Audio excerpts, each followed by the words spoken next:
ஆண்டவருக்கே புகழ். உமது வானதூதர்களை எனக்கு துணையாக அனுப்பும். தூய ஆவியே, என் நாவில் வாரும், என்னை வழிநடத்தும். ஆமேன். அன்பான உறவுகளே, இன்று நாம் புதிய ஏற்பாட்டின் முதல் அதிகாரத்தை வாசிக்கிறோம். தேவனுடைய வார்த்தை நம் மனதை மாற்றட்டும். ஆண்டவர் நம் இதயத்தில் பேசட்டும். மத்தேயு நற்செய்தி. இயேசுவின் பிறப்பும் குழந்தை பருவமும். இயேசுவின் மூதாதையர் பட்டியல். அதிகாரம் 1. தாவீதின் மகனும் ஆபிரகாமின் மகனுமான இயேசு கிறிஸ்துவின் மூதாதையர் பட்டியல். ஆபிரகாமின் மகன் ஈசாக்கு, ஈசாக்கின் மகன் யாக்கோப்பு, யாக்கோப்பின் புதல்வர்கள் யூதாவும் அவர் சகோதரர்களும். யூதாவுக்கும் தாமாருக்கும் பிறந்த புதல்வர்கள் பெர்ரெச்சும் செராகும். பெர்ரெச்சின் மகன் எச்சாரோன், எச்சாரோனின் மகன் ராம், ராமின் மகன் அமினாதாபு, அமினாதாபின் மகன் நகசோன், நகசோனின் மகன் சல்மோன், சல்மோனுக்கும் ராக்காப்புக்கும் பிறந்த மகன் போவாசு, போவாசுக்கும் ரூத்துக்கும் பிறந்த மகன் ஓபோது, ஓபோதின் மகன் ஈசாய், ஈசாயின் மகன் தாவீது அரசர், தாவீதுக்கு உரியாவின் மனைவியிடம் பிறந்த மகன் சாலமோன், சாலமோனின் மகன் ரெகபாயம், ரெகபாயமின் மகன் அபியாயம், அபியாமியின் மகன் ஆசா, ஆசாவின் மகன் யோசாபாத்து, யோசாபாத்தின் மகன் யோராம், யோராமின் மகன் உசையா, உசையாவின் மகன்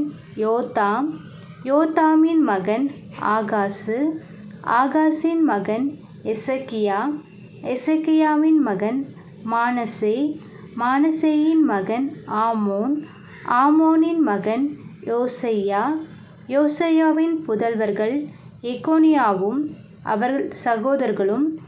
இவர்கள் காலத்தில்தான் யூதர்கள் பாபிலோனுக்கு சிறைப்பிடித்து செல்லப்பட்டார்கள்.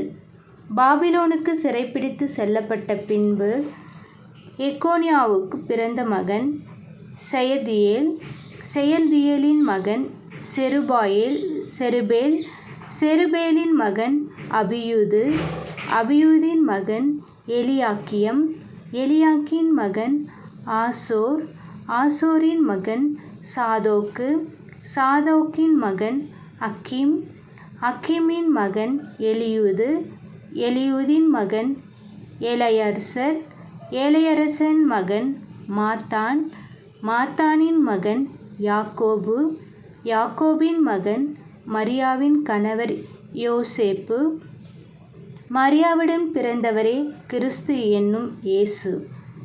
ஆக மொத்தம் ஆபிரகாம் முதல் தாவீது வரை தலைமுறைகள் 14. தாவீது முதல் பாபிலோனுக்கு சிறைப்பிடித்து செல்லப்பட்டவர்கள் வரை தலைமுறைகள் 14. பாபிலோனுக்கு சிறைப்பிடித்து செல்லப்பட்டவர்கள் முதல் கிறிஸ்து வரை தலைமுறைகள் 14. இயேசு கிறிஸ்துவின் பிறப்பையொட்டி நிகழ்ச்சிகள். அவருடைய தாய் மரியாவுக்கும் யோசேப்புக்கும் திருமணம் ஒப்பந்தம் செய்யப்பட்டிருந்தது. அவர்கள் கூடி வாழும் முன் மரியா கருவுற்றிருந்தது தெரிய வந்தது. அவர் தூய ஆவியால் கருவுற்றிருந்தார். அவர் கணவர் யோசேப்பு நேர்மையாளர். அவர் மரியாவை இகழ்ச்சிக்கு உள்ளாக்க விரும்பாமல் மறைவாக விலக்கிவிட திட்டமிட்டார். அவர் இவ்வாறு சிந்தித்து கொண்டிருக்கும்போது ஆண்டவரின் தூதர் அவருக்கு கனவில் தோன்றி, யோசேப்பே, தாவீதின் மகனே, உம் மனைவி மரியாவை ஏற்றுக்கொள்ள அஞ்ச வேண்டாம். ஏனெனில் அவர் கருவுற்றிருப்பது தூய ஆவியால்தான். அவர் ஒரு மகனை பெற்றிருப்பார். அவருக்கு இயேசு என பெயரிடுவீர். ஏனெனில் அவர் தம் மக்களை அவருடைய பாவங்களிலிருந்து மீட்பார் என்றார். இதோ, கன்னி கருவுற்று ஒரு ஆண்மகவை பெற்றெடுப்பார்.